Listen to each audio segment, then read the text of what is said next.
1921 കാനഡയിലെ ടൊറൻറ്റോ യൂണിവേഴ്സിറ്റിയിലെ doctor Frederick ബാൻറ്റിങ്ങും അദ്ദേഹത്തിൻ്റെ ശിഷ്യനായ ചാൾസ് ബസ്റ്റും ചേർന്ന് ഇൻസുലിൻ കണ്ടുപിടിച്ചതാണ് പ്രമേഹ രോഗ ചികിത്സയിലെ ഏറ്റവും നിർണായകമായ ചരിത്ര നിമിഷം.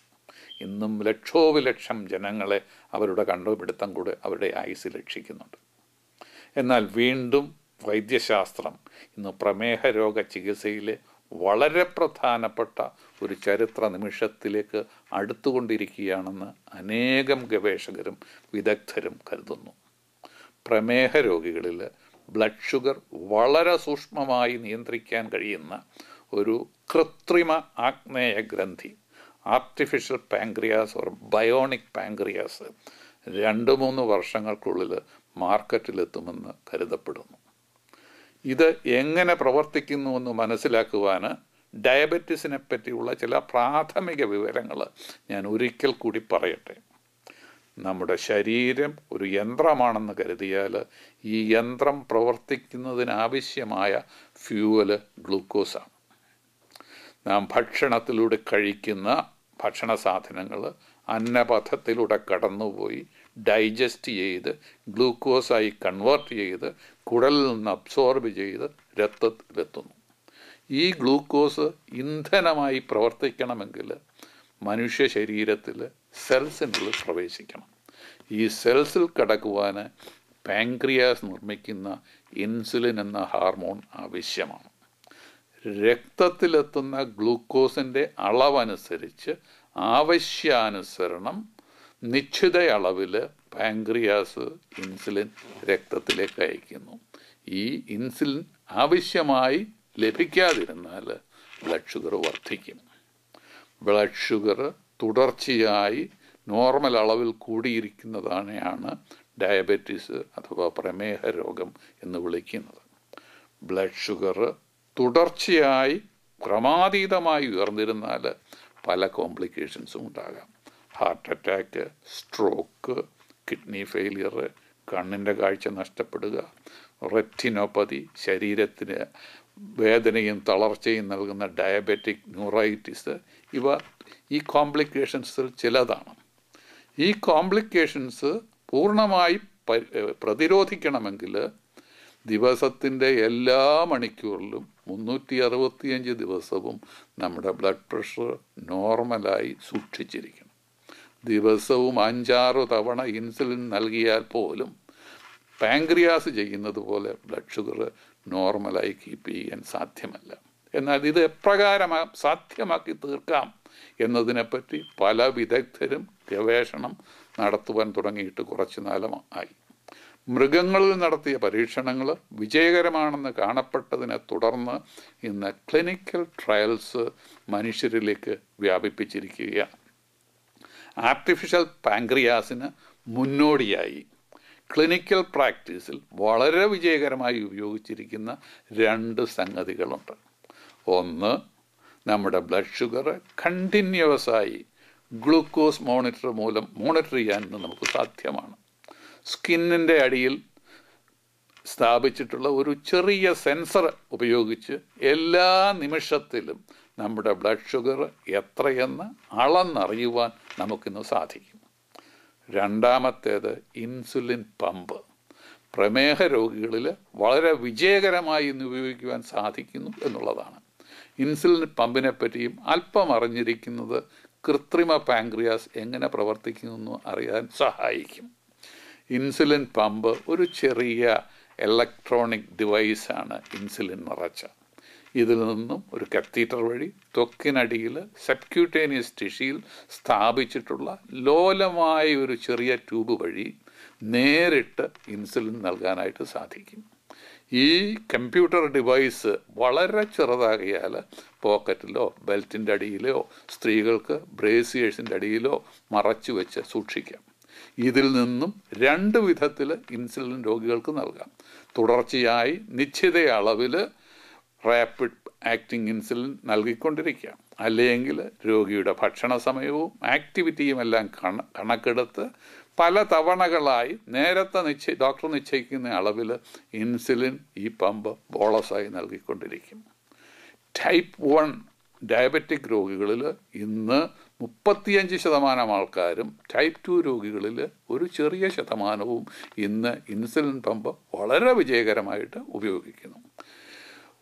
ഇൻസുലിൻ പമ്പ് ഉപയോഗിക്കുന്ന രോഗികൾക്ക് ജീവിതത്തിലെ എല്ലാ പ്രവർത്തനങ്ങളും, കുളിക്കുകയോ ഭക്ഷണം കഴിക്കുകയോ വ്യായാമം ചെയ്യുകയോ സ്പോർട്സിൽ ഏർപ്പെടുകയോ സ്വകാര്യ ശാരീരിക ബന്ധങ്ങളിൽ ഏർപ്പെടുകയോ എല്ലാം ചെയ്യുന്നതിന് ഒരു പ്രയാസവുമില്ലാതെ ഇൻസുലിൻ പമ്പ് ധരിച്ചുകൊണ്ട് സാധിക്കും. പക്ഷേ ഇതിനൊരു കുറവ് മാത്രമേ ഉള്ളൂ. ഡോക്ടറോ രോഗിയോ നേരത്തെ നിശ്ചയിച്ചിരിക്കുന്ന അളവിലായിരിക്കും insulin pump insulin നൽകിക്കൊണ്ടിരിക്കുന്നത്.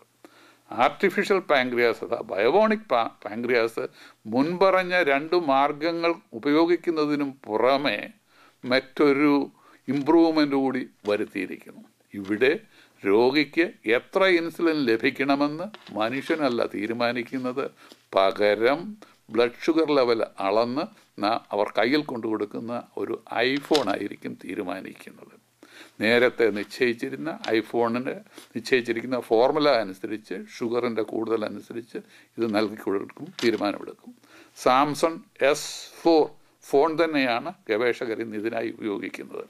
Continuous glucose monitoring ഉപയോഗിച്ച് ലഭിക്കുന്ന ബ്ലഡ് ഷുഗർ ലെവൽ എല്ലാ 5 മിനിറ്റിലും ഈ ഐഫോണിന് വയർലെസ് ആയിട്ട് ലഭിക്കും. ലഭിക്കുന്ന ഗ്ലൂക്കോസ് ലെവൽ അനുസരിച്ച് എത്ര അളവ് ഇൻസുലിൻ നൽകണമെന്ന് എല്ലാ 5 മിനിറ്റിലും നേരത്തെ നിശ്ചയിച്ചിരിക്കുന്ന അലോഗരിതവും ഫോർമുലയും അനുസരിച്ച് ഐഫോൺ തീരുമാനമെടുത്ത് ഇൻസുലിൻ പമ്പിന് നിർദ്ദേശം നൽകിക്കൊണ്ടിരിക്കും. ഐഫോണിൻ്റെ ബ്ലൂടൂത്ത് ടെക്നോളജി സംവിധാനമാണ് ഇത് സാധ്യമാക്കുന്നത്.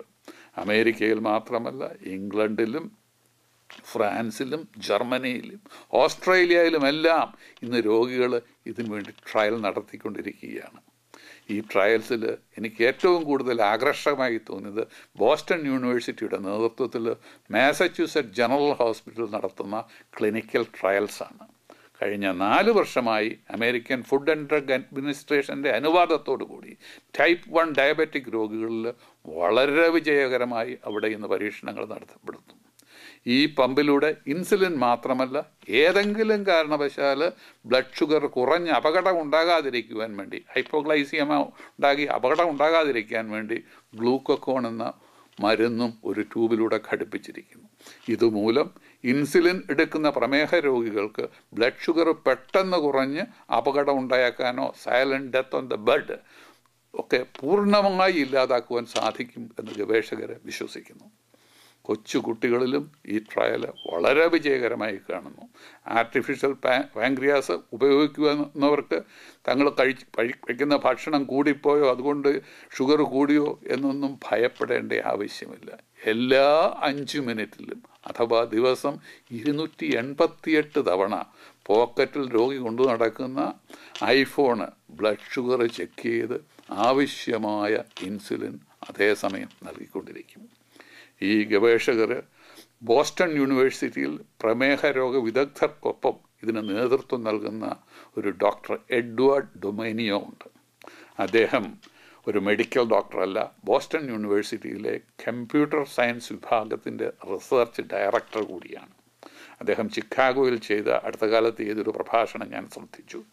അദ്ദേഹത്തിന് 16 വയസ്സുള്ള ഡേവിഡ് എന്നൊരു പുത്രനുണ്ട്. ഡേവിഡിന് 1 വയസ്സ് മുതൽ ടൈപ്പ് 1 ഡയബറ്റിക് രോഗിയാണ്. ദിവസവും 6 തവണ ഇൻസുലിൻ കുത്തിവെക്കേണ്ട ഒരു സ്ഥിതി. രാത്രി മുഴുവൻ മകന് ബ്ലഡ് ഷുഗർ കൂടിയോ കുറഞ്ഞോ അപകടമുണ്ടാകുമോ എന്ന് ഭയപ്പെട്ട് കഴിഞ്ഞ വർഷങ്ങളെപ്പറ്റി അദ്ദേഹം പറഞ്ഞു. അദ്ദേഹത്തിൽ എന്നാൽ ഒരു സാധ്യതയെപ്പറ്റി ഇന്ന് നിശ്ചയമുണ്ട്.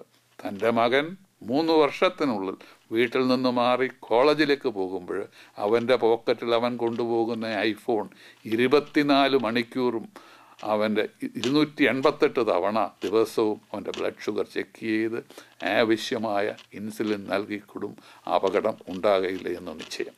ഡോക്ടർ ഡൊമിനിയോയ്ക്കും അദ്ദേഹത്തിൻ്റെ പുത്രൻ ഡേവിഡിനും ലോകമെമ്പാടുമുള്ള പ്രമേഹ രോഗികൾക്കും ആശ്വാസകരമായി ആർട്ടിഫിഷ്യൽ പാങ്ക്രിയാസ് കഴിയുന്നതും വേഗത്തിൽ മാർക്കറ്റിലെത്തട്ടെ എന്ന് ആഗ്രഹിക്കുന്നു, പ്രതീക്ഷിക്കുന്നു, പ്രാർത്ഥിക്കുന്നു.